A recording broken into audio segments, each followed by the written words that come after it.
Hey, patrons, welcome to this On the Verge Top 50 update. This is Zach, joined by Nick. Bob, Nick, and I put together this top 50 list a couple weeks ago, and we're now happy to present it to you here on the air. It's actually only been about a week ago. And it's interesting because the July list is usually one of my favorites because it's the last list that we do before the draft. And we also have the possibility that this year the Orioles are going to subtract from the farm system to acquire major league talent at the deadline. So this could be the last time you see some of these players on this list, or this list could look completely different by this time next month after the draft and the trade deadline have passed. So we have that angle as well as some interesting movement, and that is what happens inside the top 10. Number one, Jackson Holiday holds firmly onto that spot. Kobe Mayo bumps up a couple of spots to number two, followed by Colton Cowser third, Joey Ortiz fourth, Heston Kjerstad fifth, Jordan Westburg sixth. Samuel Basayo moves up 4 spots to seventh, Connor Norby eighth, Dylan Beavers ninth. Rounding out the top 10 is Cade Povich. Now, if you're asking where's DL Hall, he dropped 4 spots to number 11. So 1 spot below Povich. So now not only is he not the top Orioles pitching prospect in the farm system, according to our ranking, he's not even the top left-handed pitching prospect. So, Nick, as you think about that top 11, what stands out? So I moved Joey Ortiz down. I took the bold stance very early on and bumped Ortiz all the way up to number two. I've gone on enough rants and everything about Ortiz. I've said my piece plenty of times. I'm still hold firm to all of that, but I did bump him down to number three on my list and bumped up Kobe 2 spots to number two. I mean, he's 21 years old. This doesn't include tonight's game, Monday night's game, where he hit his 29th double of the year and drew another walk. He 2 for 4 with another double and a walk on Monday night's game. So doesn't include that. And then he's got a walk rate, which I imagine is around closer to 15% now. He's striking out less than 24% of the time. He's got a WRC plus of 181. He is 81% above league average at the AA level, where he is about 3 years younger than his competition. 17 home runs, 29 doubles, 2 triples. He's doing it all. You've got to move him up there to number two, which I did. It's good to see him get these accolades. And from the other big mover there was Samuel Basayo for me. Again, same thing. What he's doing down there in Delmarva, he was hot, and then he didn't go in the IL, but I think he missed a couple of days for like a minor injury. I think he got ran into or something over there when he was playing first base. But since he came back from that, he was kind of cool-ish. I don't want to say cold, but he was kind of cool at the plate. But the last week or so, he's really picked it back up. He's 18 years old, and he has 10 home runs this year. He's got 21 home runs for his career. This is a catcher who's hitting 298 with a 143 WRC plus. Yes, it's low A ball, but still unbelievable numbers, unbelievable defensive abilities behind the plate as well. You had to move him up. I wanted to move him up a little bit higher, honestly. I have him number 7 on my list as well. But it's hard to make a case against Heston Kjerstad and Jordan Westburg up there. But yeah, and then DL Hall, he falls on our main list number 11. I only dropped him 1 spot on my list down to number 8, despite me being the one that has said numerous times on the main show that Cade Povich is the best pitching prospect in this organization. I didn't pull the trigger quite yet. I guess a small part of me is still holding out hope that he can return from whatever it is that he's going through right now. But I definitely agree with the final list here that has Cade Povich above DL Hall, because he's shown some incredible stuff this year, and he's definitely shown that if he can clean up those walks, he's a number 2, number 3 starting pitcher in the major leagues. I moved Hall down 3 spots from June. I had him ranked 8th then, and I had him at 11th in July. I think where the concerns are coming in for me with Hall is that as he has another year where he deals with a setback, this one, I guess it's not necessarily injury related, but it sort of is, because the back issue prevented him from getting his velocity up to where it usually is. It's starting to feel more and more like a relief profile, and I still think he could be a elite reliever, but there's still some things he's got to work on. He's got to get the velocity back up. He's got to get the control in place. If he can do that, I think he can still be a contributor to the Orioles. But as I started to think about where he fit on this list, I just thought that there were prospects better than him. And Povich right now has the more certain starter profile. There's been some flaws with Povich this year. I don't think we would deny that. But a guy that just has that deep of a pitch mix, is really efficient when he's on. I feel like Povich, things are going to click and he's going to be a starter. And I feel less certain about that now with Hall. Now, I will say that this was also, for me, the first month where I had Heston Kjerstad over Dylan Beavers on my personal list. I had been holding out for a while because I had made the point repeatedly that I think that Beavers has the better profile across the board, maybe the more well-rounded player. And I still think that could be the case, but Kjerstad now feels like he's on the cusp of the major leagues, and that power is going to play, not to mention that he can draw walks. He has really good back control, and the strikeouts I don't think are going to be as much of a concern as everyone thought they were going to be when he was first drafted. Yeah, and another point about Povich, real quick, and his strikeouts per 9 right now are at 13.57, and that doesn't include the 8 guys that he struck out in 6 innings of work on Monday night. The home runs have been an issue. I think he's given up like 5 or 6 in his last 2 outings, but and I haven't watched Monday night's game yet because we were recording the main show, but I don't have the exact like not heat maps, but the whatever they're called, the spray charts. I don't have those obviously, but I would be very curious to look at Povich's spray charts because I feel like so many home runs, and we were talking about this before we went on live, the main show. I feel like a good number of his home runs are cheap buoy home runs that would be easy fly ball outs in most major league ballparks. Bowie is very home run friendly, especially down there in the corners. They can get out. And I feel like that's happened to Povich a couple of times. I know he's given up a couple like shots to dead center that are long gone, but a big chunk of his home runs I feel like have definitely been cheap shots. And you look at he's got a 5.22 ERA right now, but a 3.67 FIP and a 3.08 xFIP. And I know some of these like analytically inclined Twitter accounts that have access to that good information somehow. They've constantly all year highlighted Povich as one of the unluckiest pitchers in minor league baseball this year. So I think he's doing a lot right. Just got to clean up the walks. And yeah, I had Kjerstad or Beavers ahead of Kjerstad as well to begin the year. And Kjerstad is just like 1-2 spots every single update we do. He's consistently moved up for me, moved up another spot here in this update. I've got him number 8, 9 overall. So number 8 on our main list. Kjerstad's legit. He could very easily be in the major leagues by the end of this year. I don't know where you're going to play him.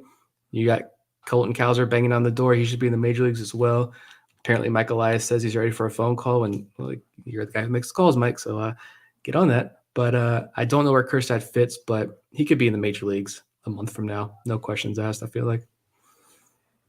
Yeah, he's gonna. I get a stronger sense that Kjerstad is going to be there at the end of the year because that left-handed power that could be there for you late in games, even if you don't play him that much, I think that there's still a value in that. Plus, he is Rule 5 eligible after the season, so just go ahead and add him to the 40-man now. I think as long as he does what he needs to do at Norfolk, that opportunity could be there for him. Here's something before we move into the next part of the list. Here's something about Cade Povich's splits that I find odd, and I don't think it really means much of anything for reasons I'll get into in a moment. 6 of Povich's 8 home runs that he surrendered this year have come at home at Prince George's Stadium, a home run hitter-friendly park. So that does make sense. What's odd, though, is that his ERA at home in the same number of starts is nearly 3 full runs lower. He has a 6.75 ERA in 7 starts on the road this year and a 3.9 ERA in 7 starts at home. What probably bumps that up is that most of his really short outings have come on the road. His first outing at Hartford this season, which was his first outing of the year, just 3 innings. 2 starts ago, he had an outing out at Altoona that went 2 2/3 innings, gave up 3 runs. A few starts before that, he gave up 4 runs in as many innings at Erie. 5 runs and 4 1/3 at Akron. So a lot of those short kind of meltdown starts he's had have come on the road. I don't know what to make of that either. Definitely interesting numbers to look at. I just think that Povich is a guy who trusts the stuff, trusts the process here, and see what he does as the season progresses. Like if he can get those walks down, that's what I'm focused on. The home runs, go back and look at these games, and as long as there continue to be these cheapos, but the strikeouts remain incredibly high and the walks go down, that's what's going to be most important for me, and get him up to AAA by the end of the year, and let's see what he can do. But I think and it's not just us hyping him up. I mean, there are people much smarter than I am, I know, that have been saying, like, this is a guy who, without a doubt, was a steal in last year's trade deadline. And he has top of the rotation upside. Like the Orioles weren't just spitballing there, trying to hype up a trade acquisition. There are a lot of people in the industry who have very high hopes for Cade Povich, and he's showing you that he's flashing it this year in Bowie. So we'll round out the teens here real quick. Judd Fabian, Seth Johnson, Chase McDermott, and Drew Rom hold firm at their previous spots from last month. So that's 12 for Fabian, 13 for Johnson, 14th for McDermott, 15th for Rom. Cesar Prieto moves up 1 spot to 16th overall, switching places with Hudson Haskin, who is now 17th. John Rhodes comes in at number 18, the same place he was last month. Gene Pinto moves up a spot to number 19. So any thoughts on that group? This one was pretty consistent. The only movement I had among this group was bumping Prieto up 1 more spot over Haskin. Prieto started the year at 21 for me, so I've got him at 17 now. Honestly, I want to move him up over Drew Rom too, now that I'm sitting here looking at this, but I'm still holding out just that little bit of hope for Drew Rom as well. I have a feeling I'm going to be the last Drew Rom believer that's left, but I am fine with that. Prieto's doing tremendous things. I mentioned on the main show, he just had 4 hits the other night, or Sunday, for Norfolk while playing shortstop. The question isn't about, I mean, he can get to balls at third base and shortstop. The question is, though, the arm strength. I don't think he has that to remain on the left side of the infield. I don't know, but like the bat, there's definitely no questions about this bat. I honestly, in this range, he's one of the more underrated guys. I think even Orioles fans, ourselves probably included, are kind of might be undervaluing just how good that bat is and what he can do at the major league level. We'll go on to the 20s now. Max Wagner comes in at 20th, followed by Frederick Bencosme, who moves down a couple of spots to 21. Luis Almeida, 22nd. Braylon Tavera, who's gotten off to a nice start in the FCL, is there at 23. Creed Willems continues his rise up this list. He moved up 6 places from June and now checks in at 24th overall. Justin Armbruster, who is off to a very good start through his first 2 outings in AAA Norfolk, comes in at 25th. Carter Baltimore, 26th. Noah Denoyer moves down 3 spots to 27th. And welcome to the top 50. This might be one of the fastest rises we've ever had in the years we've been putting this list together. Zach Sowalter goes from being unranked last month or in any month before July 2023 to now being 28th on our list. Leandro Arias, 2 places behind him at 29, and Trey Sprite moves up 5 spots to 30th. So the story there is Showalter. All 3 of us moved him up significantly on our list. You would have had to have that happen for him to get inside the top 30. So we talked about Showalter a little bit tonight on the main show, but we want to talk about him here again. Nick, why is it that he's moving up this fast? Because he's 6'2", 195, 19 years old. He's throwing like 93 to 95 miles an hour. He's got 3 legit pitches already. And he made his pro debut this year in the FCL. And I think you say he only made 3 starts in the FCL. I made that comment. But at the same time, he was drafted last year. He was in Sarasota. He was working out with the organization. He pitched in fall camps. He was pitching against other teams, I'm sure. And then this year, he was pitching in spring training. He did extended spring games. And so he only had 3 official games in the FCL, but he's been pitching on the mound against other competition for months now. And he has exploded, though, in these games that count. And so across the two levels now, it's just 5 outings, but 17 and a third innings, 25 strikeouts, just 7 walks, 2 runs. That's it. 1.04 ERA. And you've got 3 legit pitches already. I think it's Chris Clegg. I don't know where he's at right now, but shout out Chris Clegg on Twitter. If you're in this group and listening to this, I'm sure you know who Chris Clegg is. I think he writes and podcasts like all over the place. But I know he's fascinated with Showalter, and he's a guy who's like, look to the fantasy crowd, the dynasty crowd, buy this guy. He is screaming at the top of his lungs to buy Zach Showalter shares now. I'm listening because, and he's kind of looked at the numbers. I mean, the whiffs. He had 12 whiffs in 3 2/3 innings in his last start. I think he said he had like a 64% strike percentage in that last start as well for Delmarva. He's pounding the strike zone. He's getting swing and miss. Yes, it's against low A hitters, but he's also a 19-year-old kid himself. So it's too hard to ignore. And when Baseball America shoots him up to number 24, combine all of that, you got to pay attention. I was not expecting this at all, but I'm pleasantly surprised. I definitely was not expecting it, but I also don't think it's unworthy at all. I had him 30th on my personal list, and probably the only thing he really needs to keep moving up my list is more experience and more time under his belt. The pitch mix of a major league starter is there.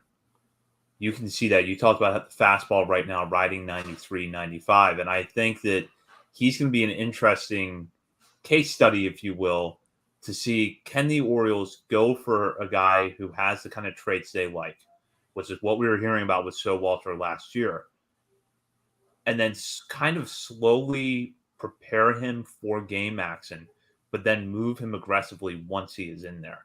That's going to be really interesting for me to see, and it makes me kind of think what the strategy could be for high school or even young college pitchers for this organization going forward. If Showalter becomes a success, which the very early indication so far is that he's going to be a success. Yeah. And we don't know where would Carter Baumler be at if he didn't have all these injuries. He had the Tommy John, and then he had another surgery last year. I mean, he could be double A at this point already. Showalter, I think, can move pretty quickly. They're already aggressive with him. And yeah, I had him at number 30 as well on my list. So for him to be 27, what is he, 28 on the main list, I think this is another example here of Bob just being way more aggressive than both of us with these high school kids. He was the first one on Creed Willems. I finally obliged and moved him up as well, but looks like he got in early on the Zach Showalter as well. But yeah, I mean, if you want to talk about Creed moving up as well, like I bumped him up 14 spots in this update. I'm capitulating here. Good job, Bob. You called it early. I was hesitant. I enjoyed what he did in Delmarva. I mean, the 16% walk rate, 17% walk rate, a WRC plus of 195.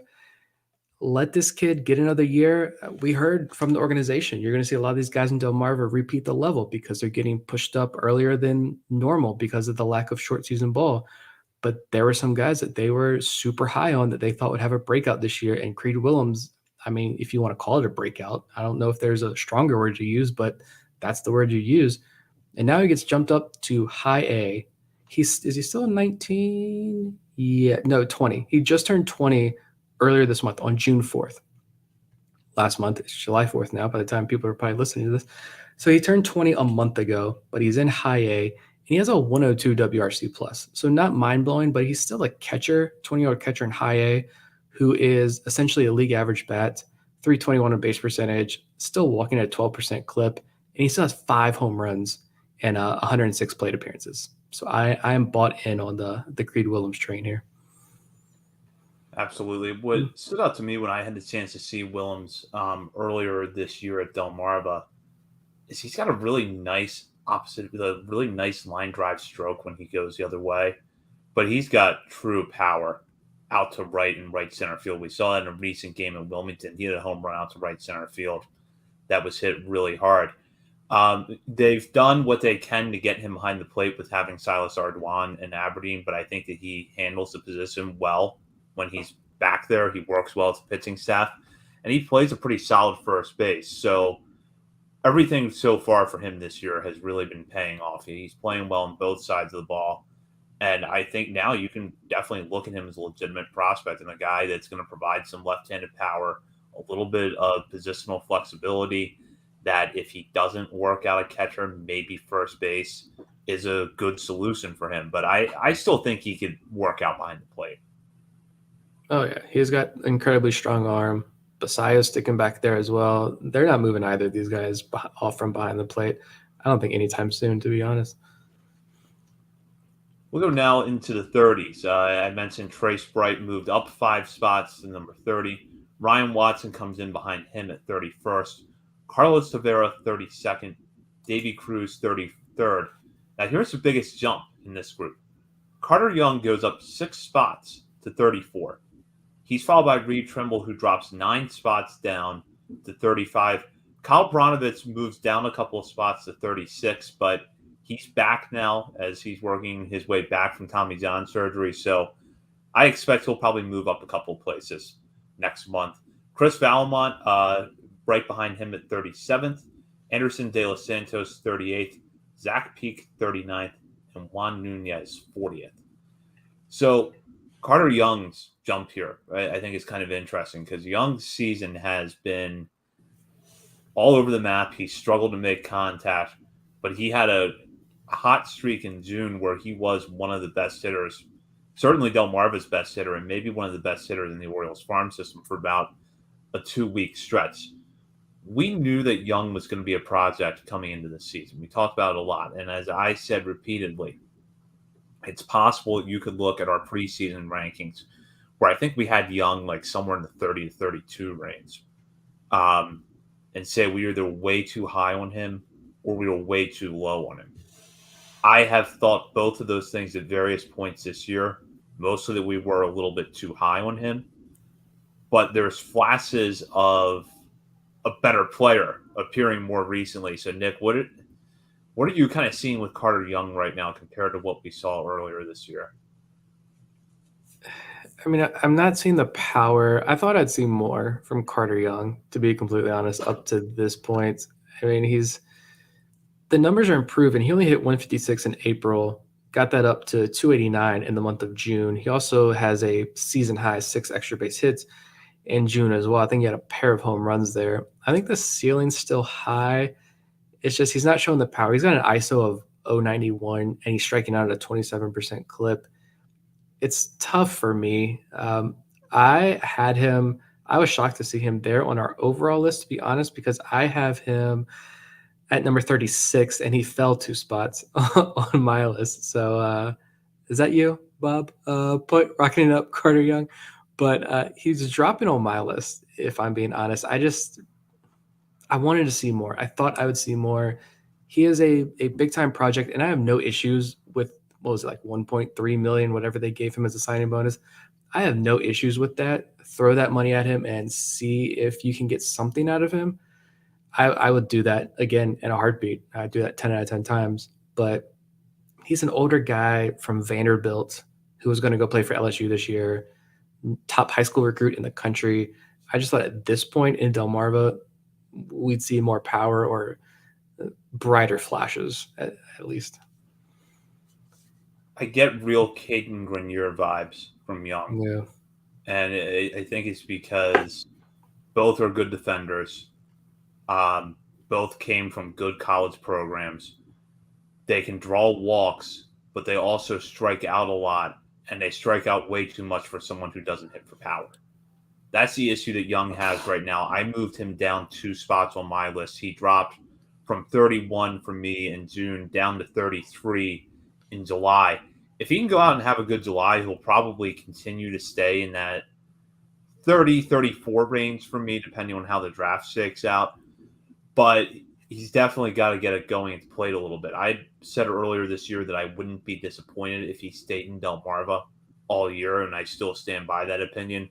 But you want to see him start to rise a little bit. I think that if you look at the end of this season and you see, okay, Carter Young was really bad for 2 months at the beginning of the year, but then he got a lot better in June and kind of held steady the rest of the way, you could feel a little bit better about it. Kind of like Garrett. It would almost be like the hitter equivalent of Garrett Stallings' 2022 season. Stallings had, what was it, like May or June of last year, where he was terrible, and then went back out the next month, was dominant, held steady, got off to a solid start at Bowie this year, and now he's in Norfolk. He's not back on national outlet prospect list, but he's at least a guy now that you can look at, and he's going to give you quality innings in the upper levels of the minor leagues. So Carter Young being a guy that can, hit his way out of Delmarva this year, and you can pencil him into Aberdeen's lineup next year confidently, I would consider that, somewhat of a success at this point. Yeah, and you mentioned Stallings. Like, they were, at least what we were told, that the organization was going to cut him. Like, his days were done with the Orioles, and he had some coaches in Bowie who pounded the table very loudly for him, and he stuck around, and he turned around, had phenomenal stretch there after a disaster. And then, yeah, he got to pitch in front of a hometown crowd. He's a Chesapeake kid. Shout out to fellow Hampton Roads native there, but he got to pitch in front of friends and family and had a great start at Harper Park for Norfolk. But I like that kind of comparison there. Young, yeah, I'll go with that. Like, if he can just continue to show improvements, show a little bit more power as well, cut down the strikeouts a little bit, and if he's the opening day shortstop for Aberdeen, I'll say, you know what, it's fine. Like I talked about with Max Wagner on the main show, you don't need Carter Young to hit right now. It'd be great, but you don't need him to. You have so many shortstops, you have so many second basemen in this organization. If it takes 2-3 years before it clicks, that's fine. You can be a little bit more patient with Young, and they certainly invested the money where I think they will be more patient with him. We'll go on now to the last part of the list. Michael Hernandez comes in at 41st. After kind of a hot start in the FCL, he has cooled off a little bit at the plate. Alex Pham moves up 8 spots to number 42. At 43rd, outfielder Dante Williams, Aaron Estrada behind him at 44th, followed by Juan De Los Santos at 45th. Ryan Long, who made our list last month, continues to rise. He moves from 49th to 46th. Maverick Hanley checks in at 47th, followed by Ron Rojas 48th, Silas Ardoin 49th, and Edwin Amparo at number 50. Players who also received votes but did not make the top 50 this month include Elio Prado, Easton Lucas, Trendon Craig, Connor Gillespie, and Cooper Chandler. So let's talk about Alex Pham for a moment. Last month, Bob single-handedly got Pham onto the top 50. You and I held out initially, but Pham now at AA after he was able to sustain a hot start at Aberdeen. He made my list this time around 43rd, so a pretty nice jump after not making my top 50 at all in June. Where did you have him on your list? I put him at 49. I rounded mine out with Alex Pham at 49 and Ryan Long at 50, but that's because I'm still the high man here on Easton Lucas. I had Easton Lucas 46th on my list and actually bumped him up a spot. Pham, I mean, he, in an organization with Cade Povich and some of these other strikeout artists that they have in the minor leagues, Alex Pham had the highest strikeout percentage among like qualified pitchers in this organization for a while there. I don't know if Povich has overtaken him or not now. I feel like Povich probably has, but Pham's been a strikeout guy, and I mean the fastball, it's the hoppy fastball that works well in the top of the zone. He's got a little bit more juice than I thought he did. I think he can run up there to 94 miles an hour or so. That curveball is a weapon. That was his weapon from the start. It's playing well. He cut down the walks a little bit in high A, but he's doing a much better job of that, even so, more so now that he's in AA. But he doesn't allow home runs. He's got good ground ball numbers, fantastic strikeout numbers. I think this guy is actually a legitimate pitching prospect to pay attention to here. I might still be low on him at 49, but I'm okay with that for right now. We'll see what he does in AA, but I thought he was strictly reliever. Like, this is some relief prospect from San Francisco University. Could have never told you that San Francisco University was a thing until the Orioles drafted him, but apparently it is, and he played baseball for them. I thought strictly relief prospects, fine, let's see what he can do in high A. He surpassed all expectations this year. He has, and I always have to give a guy credit for making that transition from reliever to starter. Because I got to think that is really hard to do, especially after you've been a reliever in your college career and you were more or less used as a reliever when you got into pro ball. It's worth noting so far, Pham has made 2 starts at Bowie.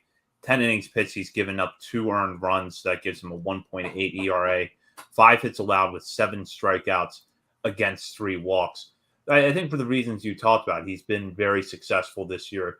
He has good stuff, and I think the Orioles maybe knew. I would love to learn a little bit more about, how they came to find Pham. I know John Mioli had written about it some, but what made them sort of realize, okay, this is a guy who can be a starter.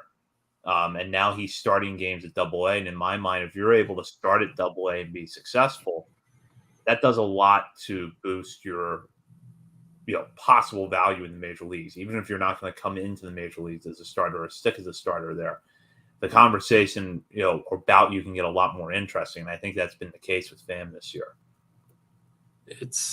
I think this is a really underrated part of the Orioles development that John Mioli, shout out to him, because I think he's doing a really good job this year of trying to expose this a little bit by he's kind of highlighting every couple of weeks a pitcher down the farm. I think just a week or so ago, he included like 7 or 8 pitchers in that list, including Pham and guys like Cooper Chandler. And he's doing a good job of kind of telling readers, all right, this is their stuff, and this is why their stuff is playing up. And this is why they are legitimately intriguing pitching prospects in the organization. I feel like this organization doesn't get enough credit for identifying the type of pitcher that they are adamant about bringing into the organization and that they feel confident in developing.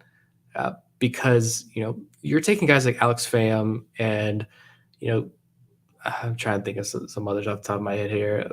Daniel Lloyd, I mentioned him on the main show. I mean, you're taking guys like that and turning them into Justin Armbruster, even fantastic. He's got 14 strikeouts in his first 2 AAA starts after striking out hardly anybody in AA.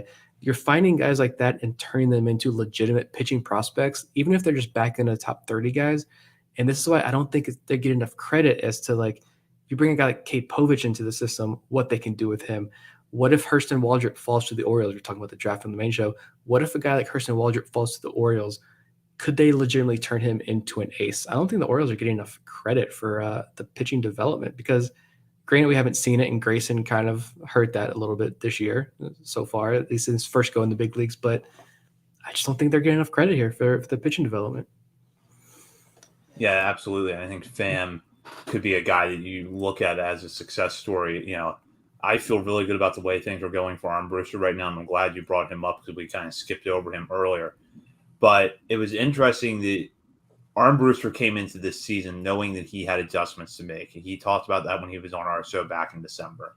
He had to get better against left-handed hitters. He needed to improve his changeup. And he was much better against left-handed hitters this year at Bowie. The strikeouts come down along the way, but the Orioles, knew what they were doing when they promoted him to Norfolk. And now, as you mentioned, we've seen the strikeouts tick back up over a small sample size. So I've been really happy with the way that his development has progressed this year. He's gotten better in the areas where you would want him to improve after what was one of the best seasons that any pitcher had in the minor leagues for the Orioles last year. Yeah, and it's again, process over results. The strikeouts weren't there with him in Bowie, but I think that was all by design. I think some guys he was working with in the offseason were like, you're doing it. Look at these numbers. Look at the ERA. Look at the lack of home runs that he was allowing. All that went down. Ground balls, I think, went up. ERA was fantastic. He was doing exactly what he was set out to do, pound the strike zone more, not be afraid to nibble on the edges. It's throw your stuff, trust your stuff in the zone. Good things will happen. And they did. And the fact that he's throwing more strikes and yet the home runs in Bowie went down and the batting average against went down tells me that, like, guys are not barreling baseballs against him. They're not able to square him up. And now you get up to AAA and it's like he's letting it fly. And he's 14 strikeouts in however many innings, just 2 starts in Norfolk is tremendous. And so now you're looking at Justin Armbruster as, like, maybe not this year, but next year spring training. what's the conversation about with Justin Armbruster? Is he competing for a rotation spot in this Orioles rotation? I think some people are hoping maybe not. You go out and you make some trades, you sign some guys, but this is a guy who, depending on how things shake out, could be in competition for a rotation spot next year with the Orioles. Completely agree. Before we wrap up here, any thoughts on the top 50 as a whole, or any player that we didn't get a chance to talk about that you want to bring up? No, I think not a ton of movement. I think for me, we mentioned Creed was my biggest jumper at 14 spots. Kobe Mayo getting pushed up to number 2 there. I think that's the right move. Basayo getting moved up as well a couple of spots. I think that's good. But for me, I guess the only other big thing that stood out was I did drop Reed Trimble 14 spots. I don't know what the injury was, but I think it is confirmed he is out for the year. So this will be a second major injury. He's younger. He was a young draft pick out of Southern Miss as well, so maybe there's still time for him to turn things around, but I'm having troubles there. Seeing Trimble, which kind of stinks because he's been my under the radar breakout guy for like the last 2 years. But I think overall, pretty solid list that's about to be completely destroyed and shaken up when this draft class enters in a week. Absolutely, and it makes for a hectic few weeks for Bob, Nick, and I as we try to learn about the players that the Orioles draft. We try to compare them to the players that are already in the system and form our top 50s from there. Rest assured, we not only have draft coverage coming, but we've got some good post-draft analysis that we're planning to do in the works right now. So by this time next month, we'll feel like we have a pretty good update together, and that will be our larger mid-season update. So in addition to a bonus episode for patrons or some sort of bonus coverage for patrons, you'll also have the top 50 broken down on our main show, and then the full reports up at BaltimoreSportsAndLife.com, which Nick always does an excellent job of writing after we put them together. Bob, Nick, and I will be back next week for our main show, and Nick and I will have you covered throughout this week with the dailies. In the meantime, thank you for checking into this top 50 update.